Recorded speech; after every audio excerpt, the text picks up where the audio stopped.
What if I told you that being a powerful communicator isn't some talent you're born with? It's actually a skill you can build piece by piece.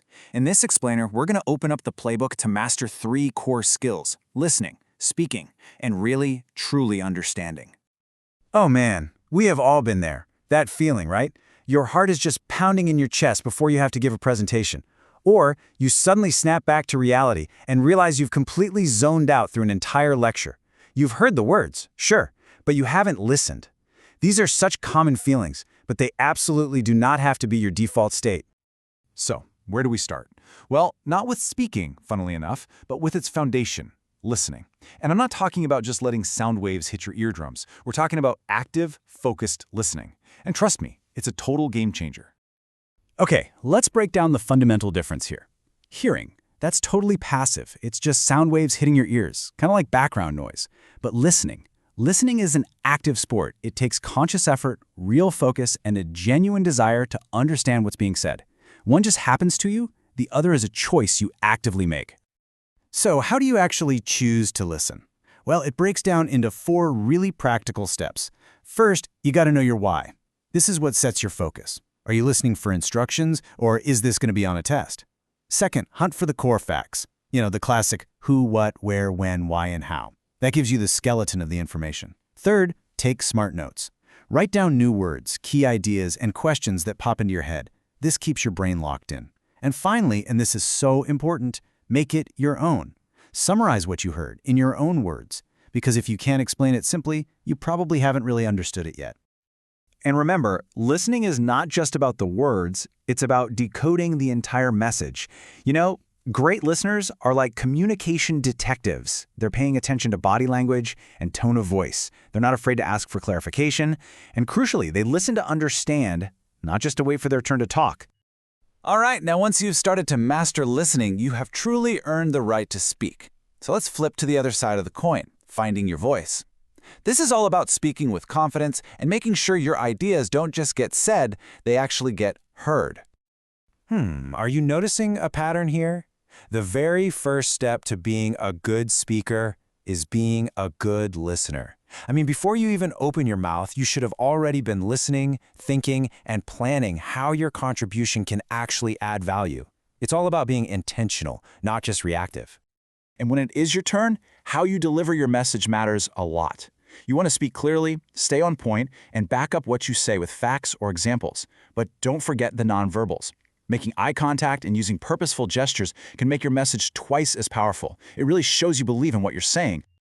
So, great listening and speaking skills are absolutely crucial, but they're both fueled by one thing: words. The richer your vocabulary, the more precise and impactful you can be. Think of it like you're building your own personal communication toolkit. Now, the #1 tool in that kit has got to be context. Seriously, it's like a secret decoder ring for language.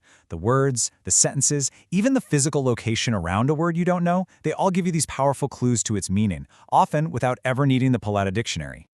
This is a perfect example. Let's say you see this sign. You might not have a clue what a copay is, but what's the context? You're in a doctor's office and you have to pay it before you see the doctor. Right away, your brain just deduces that it's some kind of required payment. See? That's context in action. Okay, but what about when you hear a word you know, but it's used in a totally weird way? Like someone says a comic book is in mint condition. Your brain kind of goes, wait, it's not a leaf? But if you know a mint is also the place where they make brand new coins, you can connect the dots. Ah, it means it's in new condition. This strategy of linking meanings is incredibly powerful for learning. And that toolkit has even more cool stuff. You can break down words into parts you already know, like bio means life or graph means right. You can paraphrase an idea, just say it again in your own words to make sure you got it. And you can connect words to visuals, like hearing the word slalom while you're watching a skier weave down a mountain. That image locks the meaning in your brain instantly. So, having a great vocabulary is one thing, right? But stringing those words together into clear, logical thoughts, well, that's the next level. And that's where connecting words come into play. They are literally the glue that holds our language together. Words like because, however, next, and inside, they aren't just filler. They're like the road signs of language. They signal relationships and tell your listener exactly how your ideas connect. whether it's cause and effect, a contrast, or a sequence in time. Using these well is the secret to making your thoughts crystal clear and super easy to follow. Okay, let's bring this all home. It is so important to understand that what we've been talking about isn't just about classroom tactics.